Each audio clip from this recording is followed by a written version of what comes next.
ರಾಜ್ಯಕ್ಕೆ ಮತ್ತೊಮ್ಮೆ ಕಾವೇರಿ ಬಿಕ್ಕಟ್ಟಿನ ಬಿಸಿ ತಟ್ಟಿದೆ. ಹೌದು, ಕಾವೇರಿ ನೀರು ನಿಯಂತ್ರಣ ಸಮಿತಿ ಅಂದ್ರೆ CWRC ಆದೇಶದ ಬೆನ್ನಲ್ಲೇ ಈಗ ಕಾವೇರಿ ನೀರು ನಿರ್ವಹಣಾ ಪ್ರಾಧಿಕಾರ ಅಂದ್ರೆ CWMA ಕೂಡ ಕರ್ನಾಟಕಕ್ಕೆ ಬಿಗ್ ಶಾಕ್ ಕೊಟ್ಟಿದೆ. ಎಸ್, ತಮಿಳುನಾಡಿಗೆ ನೀರು ಬಿಡಲೇಬೇಕು ಅಂತ ಕಟ್ಟುನಿಟ್ಟಿನ ಸೂಚನೆ ನೀಡಿದೆ. ಅಸಲಿಗೆ ದೆಹಲಿಯಲ್ಲಿ ನಡೆದ ಮಹತ್ವದ ಸಭೆಯಲ್ಲಿ ನಿಜಕ್ಕೂ ಏನಾಯ್ತು, ಅದರ ಕಂಪ್ಲೀಟ್ ಡೀಟೇಲ್ಸ್ ಇಲ್ಲಿದೆ, ನೋಡೋಣ. ವಿಷಯ ಏನಪ್ಪಾ ಅಂತ ನೋಡಿದ್ರೆ, ಮುಂದಿನ 15 ದಿನಗಳ ಕಾಲ ತಮಿಳುನಾಡಿಗೆ ಪ್ರತಿದಿನ 3500 ಕ್ಯೂಸೆಕ್ ನೀರು ಹರಿಸಬೇಕು ಅಂತ ಮೊದಲು CWRC ಶಿಫಾರಸು ಮಾಡಿತು. ನಮ್ಮ ರಾಜ್ಯದಲ್ಲೇ ಮಳೆ ಇಲ್ಲದೆ ಜಲಾಶಯಗಳಲ್ಲಿ ನೀರಿನ ಅಭಾವ ಇರೋದ್ರಿಂದ ಈ ಆದೇಶವನ್ನ ಪ್ರಶ್ನಿಸಿ ಕರ್ನಾಟಕ ಸರ್ಕಾರ CWMAಗೆ ಮೇಲ್ಮನವಿ ಸಲ್ಲಿಸಿತು.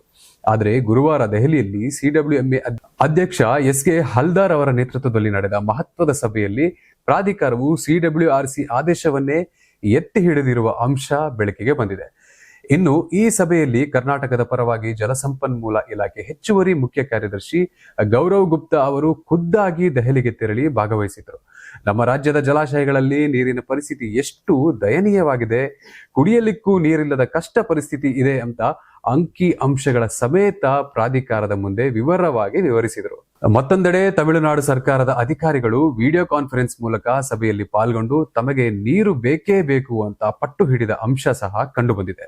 ಇಷ್ಟೆಲ್ಲ ನಮ್ಮ ಅಧಿಕಾರಿಗಳು ಮನವಿ ಮಾಡಿಕೊಂಡ್ರು ಕೂಡ CWMA ಮಾತ್ರ ತಮಿಳುನಾಡಿನ ಪರವಾಗಿ ಒಲವು ತೋರಿದೆ ಅನ್ನೋ ಮಾತುಗಳು ಕೇಳಿ ಬರ್ತಿವೆ. ಒಟ್ಟಾರೆಯಾಗಿ ಕರ್ನಾಟಕದ ರೈತರಿಗೆ ಮತ್ತು ರಾಜ್ಯ ಸರ್ಕಾರಕ್ಕೆ ಇದು ಮತ್ತೊಂದು ದೊಡ್ಡ ತಲೆನೋವಾಗಿ ಪರಿಣಮಿಸಿದೆ ಅಂತ ಹೇಳಬಹುದು. ಸದ್ಯದ ಈ ಕಾವೇರಿ ಸಂಕಷ್ಟದ ಬಗ್ಗೆ ನಿಮ್ಮ ಅಭಿಪ್ರಾಯ ಏನು?